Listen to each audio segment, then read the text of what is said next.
수험생 여러분 안녕하십니까. 이번 시간에는 계정 과목 및 자유 등록 해보겠습니다. 자, 네모 2번이고요. 처음에 계정 과목 및 자유 등록에 등록할 게 한 4개 나오죠. 그 뒤에 가면은 추가적인 연습 문제 3개 있습니다. 그래서 총 7개를 좀 풀어보도록 하겠는데요. 제가 그 재무제표 표시공시 쪽 얘기할 때 이런 말씀드린 적이 있죠. 문제에서 자산이 뭐냐, 부채가 뭐냐, 자본이 뭐냐 이런 거 물어볼 수 있다고 했고요. 그 다음에 자산, 부채, 자본, 수익, 비용별 그 분류를 물어볼 수 있다고 말씀드렸어요. 그러면 그걸 다 외우는 건 좀 어렵고 계정 과목 및 자유 등록을 통해서 확인하면 된다고 말씀드린 바 있거든요. 예. 그러면은 이제 객관식 문제 하나 거저 맞추는 셈이 된단 말이에요. 그럼 한번 진짜 그 말이 맞는지를 확인해 볼 건데요. 메인 화면에 계정 과목 및 자유 등록 메뉴를 누릅니다. 자, 이거 눌러주시고 계정에 대한 내용이 쭉 나오죠. 요 빨간 거는 수정이 안 돼요. 예, 수정하는 방법도 있긴 합니다. 컨트롤 F2 누르면은 클릭해가지고 수정할 수 있어요. 컨트롤 F2. 근데 그게 아니라면은 빨간 버튼 눌러봐야 수정이 안 돼요. 여기 지금 옅은 하늘색으로 돼 있죠? 이게 수정이 안 된다는 얘기예요. 예. 흰색은 수정이 가능한 칸입니다. 요 빨간색 계정은 웬만하면 바꾸지 말라 이런 얘기예요. 예. 시험에서는 요거 바꾸는 게 나올까요? 가능성은 있어. 근데 이제 가능성 떨어지는 거 가지고 우리가 너무 고민할 필요는 없고요. 이렇게 흰색으로 배경되어 있는 계정이 있죠. 이제 요걸 수정을 하는 겁니다. 그리고 중간중간에 보면은 그 사용자 설정 계정 과목이 있죠. 여기다가 이제 새로운 계정을 입력할 수 있는 거예요. 자, 이쪽에다 입력하면 되는 거고요. 예. 그리고 특정 계정을 찾고 싶으면 컨트롤 F 눌러가지고 검색창을 띄워서 찾으면 됩니다. 예를 들어서 제품 매출이다 이거야. 제품 매출. 그 엔터를 딱 치면은 제품 매출로 바로 가죠. 예. 그래서 컨트롤 F키를 이용해서 특정 계정이 어디 있는가를 확인할 수 있는 거고요. 계정 코드를 가지고도 찾아요. 계정 코드. 331번이 자본금이거든요. 그래서 331 입력하고 엔터를 딱 치면은 얘가 자본금 쪽으로 가요. 그죠? 예. 자, 자본금 이렇게 돼 있고. 그리고 보시면 주식 발행 초과금, 감자차익, 자기주식 처분이익 이런 것들이 자본 잉여금에 속해 있다는 걸 알 수 있죠. 그럼 만약 시험에서 자본 잉여금이 아닌 게 무엇이냐 이렇게 물어보면은 자본 잉여금 쪽을 가가지고 찾으면 돼요. 예. 그리고 왼쪽에 보면 중분류가 있죠. 중분류. 그죠? 중분류. 그럼 이 중분류 이용해서 풀 수 있는 거죠. 유형자산이 아닌 것은 무엇이냐? 그 유형자산 클릭해가지고 유형자산에 나와 있는 계정을 보는 겁니다. 그래서 뭐 토지, 건물, 비품, 상품 뭐 이렇게 나오겠죠? 그럼 찾아보니까 상품이 없어. 그럼 상품이 유형자산이 아니게 되는 거죠. 예. 그래서 이런 식으로 계정 과목을 찾아가지고 그 객관식 문제를 푸시면 된다는 거예요. 이해되시죠? 나중에 기출문제 풀 때 한번 보여드릴 기회가 있으면 보여드릴게요. 그럼 먼저 그 계정 과목 및 자유 등록 문제를 보겠습니다. 자, 첫 번째. 제조 경비 중에 수선 외주 용역비를 등록을 하려고 합니다. 코드를 537번으로 하라 했죠? 여기 옆에 500번대 눌러가지고 해도 돼요. 예. 그렇게 해도 되는데, 그렇게 하면 너무 좀 시간이 많이 걸리니까 이렇게 하면 되죠. 잠깐만요. 이 코드 번호가 바로 안 나와. 537 찾기가 좀 애매하잖아요. 극단적으로 아무것도 모르면 그냥 스크롤바 왔다 갔다 해서 찾으면 됩니다. 근데 이건 좀 시간이 걸리니까 이런 건 제가 추천하진 않죠. 어떻게 하면 돼요? 컨트롤 F 누른 다음에 문제에서 537번 돼 있으니까 이거 엔터 쳐가지고 찾으면 돼요.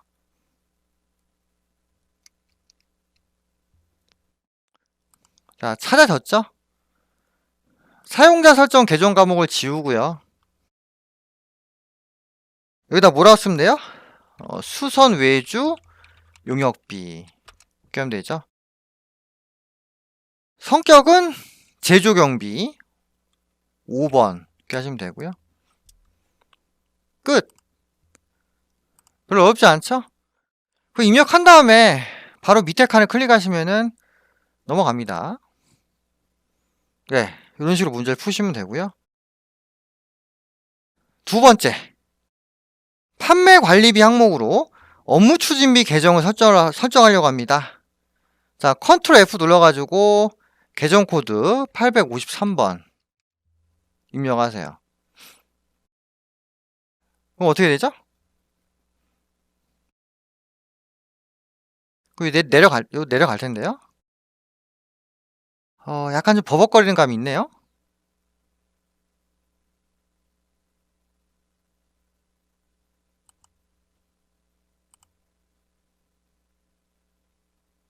네, 좀만 기다려보죠. 아이고, 프로그램에 오류가 났구만요. 닫고요. 다시 한번 해볼게요. 자, 컨트롤 F 눌러서 853 이렇게 해보겠습니다. 엔터 지금 바로 나오죠? 예. 그 에러가 왜 나는지 모르겠네요. 가끔 그럴 수 있죠. 예. 그래서 853번에다가 어떻게 해요? 업무 추진비 해주시고 9번이 경비죠. 3번 끝 이렇게 하면 되고요. 그래서 853번 계정 입력을 했습니다. 그 다음에 세 번째죠. 차량을 운용 리스로 임차하는데 리스 보증금을 설정하고 싶다 이거죠. 컨트롤 F 눌러가지고 코드 249 하면 249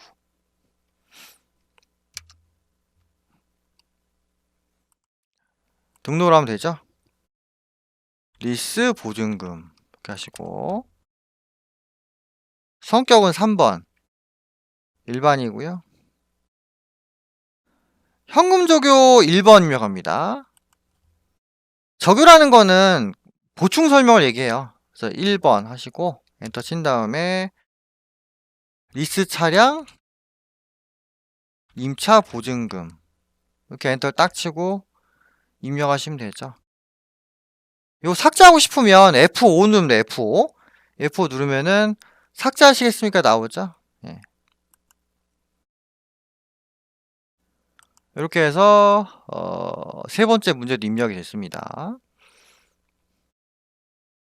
그다음 네 번째 그레이스의 제조부 직원 모두 퇴직연금에 가입하기로 했어요. 그래서 퇴직급여 계정의 대체적으로 3번에 확정 기여형 퇴직연금 납입을 등록을 하고요.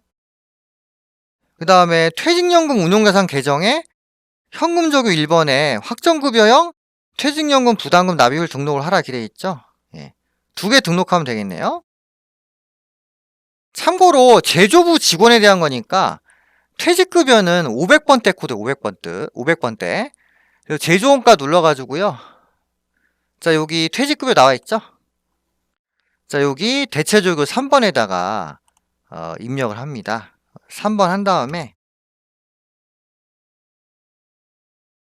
확정 기여형 퇴직연금 납입 이렇게 하시면 되겠죠. 뭐 이렇게 띄어써도 별 문제는 없는데 그냥 뭐 쓰세요. 예. 근데 맞게 쓰는 게 중요하다고요. 그렇게 엔터 치시고 그다음에 퇴직연금 운용자산 계정 있죠. 요거는 컨트롤 F 해가지고 컨트롤 F에서 퇴직연금 운용자산 계정을 찾아봅니다. 자, 여기 나오죠? 네.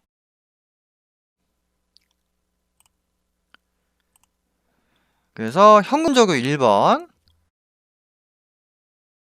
확정급여형 퇴직연금 부담금 납입 이렇게 하시면 되겠죠. 붙였어도 상관없어요. 이게 한 단어거든요. 확정급여형 퇴직연금이. 그래 단어는 붙여 쓰자. 예. 자, 이런 식으로 현금 적유를 입력을 하시면 되는 거죠. 실제 문제에서는 칸도 다 깔끔하게 띄어져 나오니까요. 기출문제 보면서 또 연습하시면 됩니다. 우리는 그냥 대충 어떻게 내용이 흘러가는가 이제 그걸 보자는 거죠. 제대로 또 훈련하려면 기출문제나 모의고사를 좀 풀어야 됩니다. 자, 이렇게 해서 계정 과목 및 적유 등록에 대해서 네 문제를 풀어봤고요. 뭐 답 다 제가 써놨죠. 방법도 제가 그 교재에 실어놨고요. 그 다음에 작은 네모 4번 보세요. 작은 네모 4번에 보면은 추가 연습 문제 있죠. 추가 연습 문제. 요거는 여러분들이 한번 해보시는 거고요. 제가 일단 설명을 드릴게요. 근데 이제 정답 자체는 되게 간단하게 돼 있죠. 그죠? 일단은 매도 가능 증권. 자, 컨트롤 F 눌러가지고 178번 입력합니다.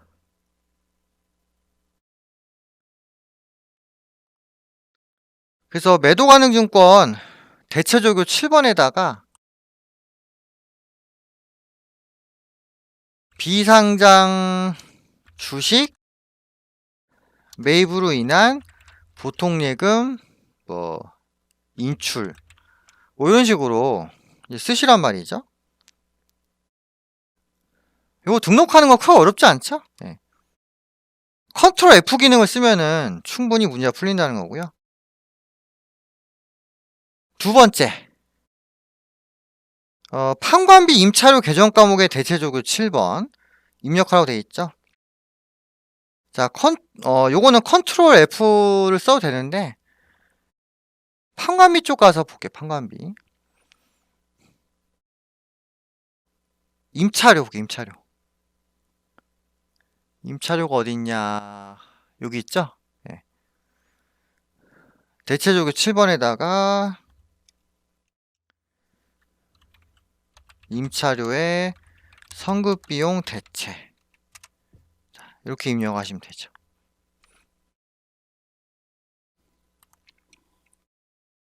그리고 마지막으로 제조경비의 포장비 계정 과목 되어 있습니다. 포장비 이렇게 하면 되죠. 현금적유 5번에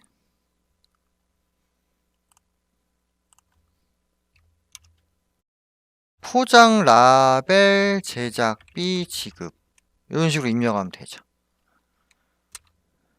크게 어렵지 않죠? 네. 이런 걸 틀리면은 좀 곤란하다는 겁니다. 사람이니까 실수할 수는 있는데 실수를 줄이는 게 시험 합격의 그 주요 키포인트가 되는 거죠. 그리고 이거 다 끝나면은 이 나가기 버튼 눌러가지고 닫으면 되는 거죠. 네. 일단 여러분들이 한번 천천히 따라해 보시면 되겠습니다. 자, 그 다음에 그 큰 네모 3번에 거래처별 초기호를 볼게요. 그냥 그대로 입력하면 돼요. 전년도의 채권 채무에 대해서 거래처별로 금액이 얼마인가를 확인할 필요가 있다는 거죠. 그래야지 단기에 거래할 때도 그 거래처별 채권 채무 증감이 정확히 나오고요. 기초 기준 금액이 정확해야 기말 금액도 당연히 정확할 거 아니겠습니까? 그러니까 기초 금액을 좀 더 정확히 입력을 해보자, 이런 겁니다. 여러분들이 입력하실 줄 알면은 수정하는 것도 당연히 가능하겠죠. 자, 거래처별 초기화를 눌러가지고 보겠습니다. 지금 내용이 아무것도 없죠? 그럼 어떻게 해요? 불러오기. 참고로 여기 있는 내용은요, 정기분 재무상태표에서 불러와지는 겁니다. 그래서 불러오기 누르시면은, 그죠? 여기 딱 보시면 정기분 재무상태표에서 데이터를 불러오시겠습니까? 이렇게 돼 있죠. Yes, 이렇게 하고요.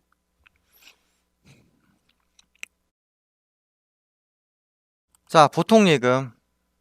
자, 코드 입력하는데요. 거래처별 초기율의 경우 F2 버튼으로 F2 버튼. 그래서 명보은행 입력한 다음에 3,200만원 해주시고요. 너무 당연한 얘기지만 거래처별 금액이 전체 총액하고 일치해야 됩니다. 외상매출금. 자, F2 눌러서 금강가구 4,500만원이고요. F2 눌러서 대강 1,500 입력합니다. 맞죠? 받으러옴. F2 눌러서 금강가구 금액이 2,400. 그 다음에 외상매입금 있죠?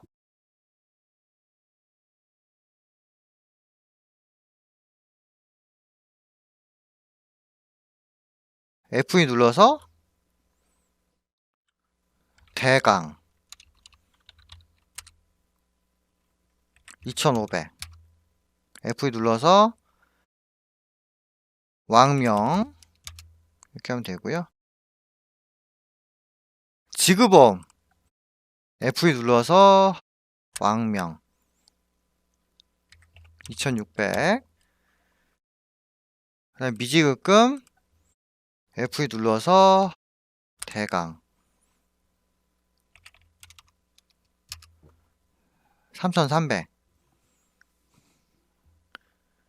이렇게 입력하시면 되는 거죠. 결국 입력한 거 보니까 뭐 책에 있는 거랑 맞죠? 네.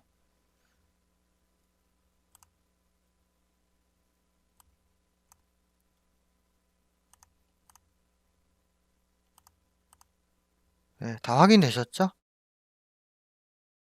책에 보면은요, 관련 설명이 다 나와 있습니다.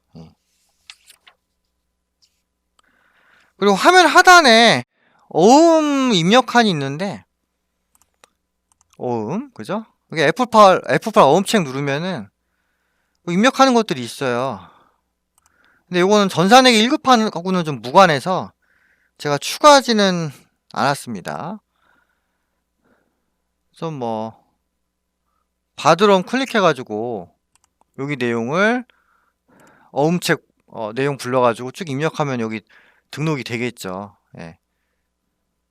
하지는 않을게요.